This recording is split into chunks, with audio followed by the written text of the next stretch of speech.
A paz do Senhor, meus irmãos e irmãs, tudo bem com vocês? Sejam muito bem-vindos para mais um vídeo aqui do nosso canal Enfoque Bíblico, mais uma mensagem de Deus para a sua vida. Neste vídeo de hoje, nessa mensagem de hoje, eu quero estar falando sobre relacionamento amoroso. Eu sei que se for pegar cada versículo bíblico, cada posição bíblica a respeito do relacionamento amoroso, nós poderíamos ficar aqui horas e horas aprendendo sobre o assunto, mas eu vou tentar ser o mais breve possível e colocar algumas partes importantes a respeito do relacionamento amoroso neste vídeo de hoje. E para começar a falar sobre isso, eu quero utilizar do texto que está em Gênesis capítulo 2, versículo 18, que diz o seguinte: E disse o Senhor Deus, não é bom que o homem esteja só, far-lhe-ei uma adjutora que esteja como diante dele. Meus irmãos, esse versículo aqui relata logo o princípio da humanidade, relata um momento ali da vida de Adão. E esse momento na vida de Adão, Deus percebe que não era bom que ele vivesse só e que ele precisava de uma adjutora, ele precisava de uma ajudadora. E então ele forma a Eva, a história que muitos conhecem aí pelo mundo afora.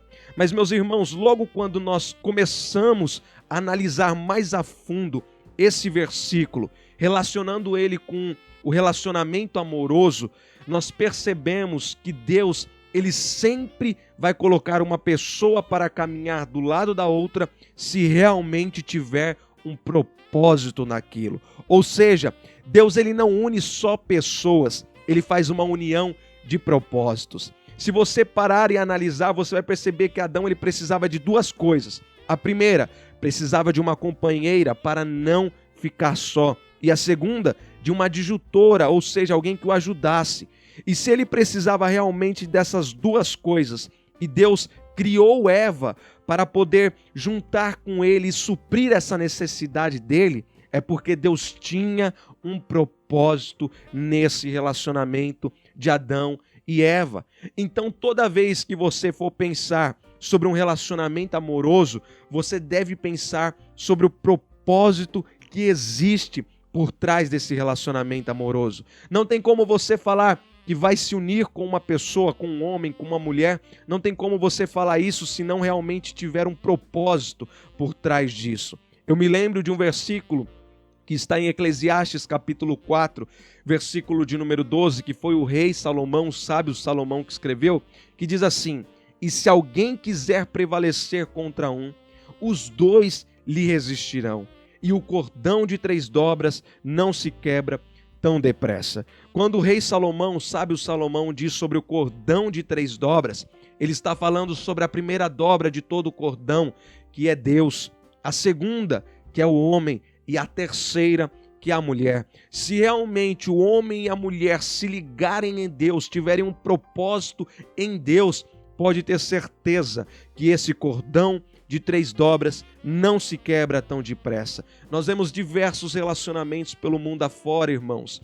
Diversos relacionamentos que estão sendo destruídos por poucas coisas, por brigas, por contendas. E muitas das vezes o que falta nesses relacionamentos é justamente a presença de Deus. Então perca tudo na sua vida, mas não perca a presença de Deus em tudo que você faça.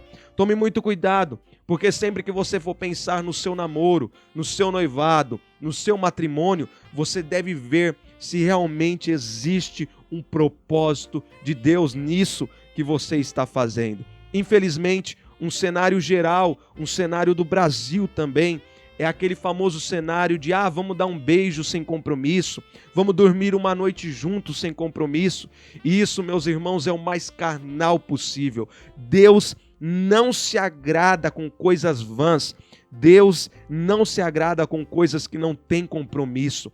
Deve existir um propósito de Deus em tudo que você faça. Você deve respeitar a primazia que é a Bíblia Sagrada, a vontade de Deus para a sua vida. Então não faça algo em vão, não beije uma menina, um menino somente por prazer, mas busque um relacionamento nessa pessoa. Quando você encontrar o relacionamento, aí sim você tem a liberdade de beijá-lo. Quando casar, tenha liberdade de dormir com ele e com ela, mas enquanto isso, busque propósito e não prazeres. Daí você pode se perguntar o seguinte: mas Felipe, como que eu sei se eu encontrei a pessoa certa? Como que eu sei se realmente este homem, esta mulher, é para eu ter um namoro, um noivado, um casamento? Meus irmãos, isto quem pode realmente convencer a você só é o Espírito Santo e também as atitudes da pessoa. Ore a Deus, busque uma resposta em Deus, pergunte: